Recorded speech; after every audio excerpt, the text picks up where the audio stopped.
ጤና ይስጥልን እንዴት ቆይታችሁናል? የሕዝብ ተወካዮች ምክር ቤት የሰው ሀብት ልማት ስራ ስምሪትና ቴክኖሎጂ ጉዳዮች ቋሚ ኮሚቴ የስራና ክህሎት ሚኒስቴርን የ7 ወር ዕቅድ አፈጻጸም ሪፖርት በፊት ለፊት መድረክ ገምግሟል። ሪፖርቱንም የስራና ክህሎት ሚኒስትር ሙፈሪያት ካሚል አቅርበዋል። አንዱ የሰሪ ኃይል የሰራተኛ ኃይል ምዝገባ ማካሄድ ነው። በኢትዮጵያ ገበያ መረጃ ስርዓት ባለፉት ወራት 2.4 ሚሊዮን ዜጎችን ለመመዝገብ ታቅዶ የዕቅዱን 80% ማሳካት ተችሏል። የውጭ ሀገር ስራ ስምሪት 435400 የሚሆኑ ዜጎችን ባለፉት ወራት ለመላክ አቀደ። ከእቅድ የተሻገረ 447010 የሚሆኑ ዜጎች ተልከዋል። ሌላኛው መንግስት ከሚፈታቸው ማነቆች አንዱ ከብድር ስርጭት ጋር ተያይዞ የወጣ ፖሊሲ አለ። ባንኮች ከተጣራ ትርፋቸው 10% የሚሆነውን ለኢንተርፕራይዞች ለስራ ፈላጊዎች እንዲያበድሩ ፖሊሲ ወጥቷል ባለፉት ዓመታት። ይህን ፖሊሲ ተግባራዊ ለማድረግ ጥረት እየተደረገ ነው ያለው። እስካሁን ባለው 76.2 ቢሊዮን ብር ለብድር ተሰራጭቷል።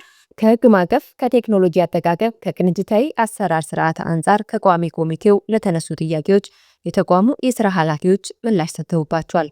ሚኒስቴር መስሪያ ቤቱ ቀልጣፋ ፈጣንና ወረቀት አልባና በቴክኖሎጂ የተደገፈ የመረጃ ስርዓት እንዲኖረው ለማስቻል ምን እየተሰራ ነው? እንደ አገልግሎት ለመስጠት እየሞከርን ያለ ነው። በቀበሌ ደረጃ ነው።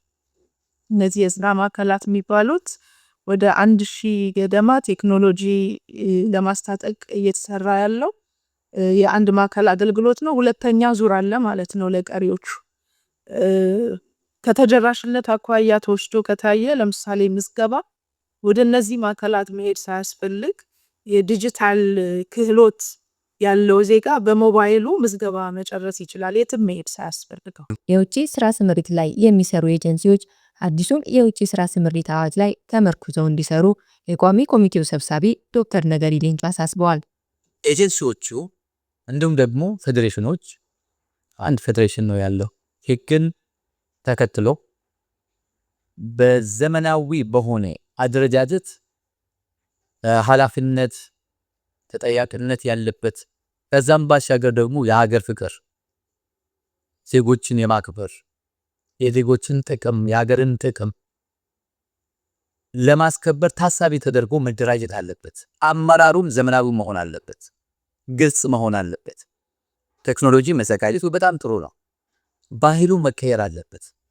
ስለዚህ ከአደረጃጀት ጀምሮ ነው ይሄ ስራ መሰራት ያለበት።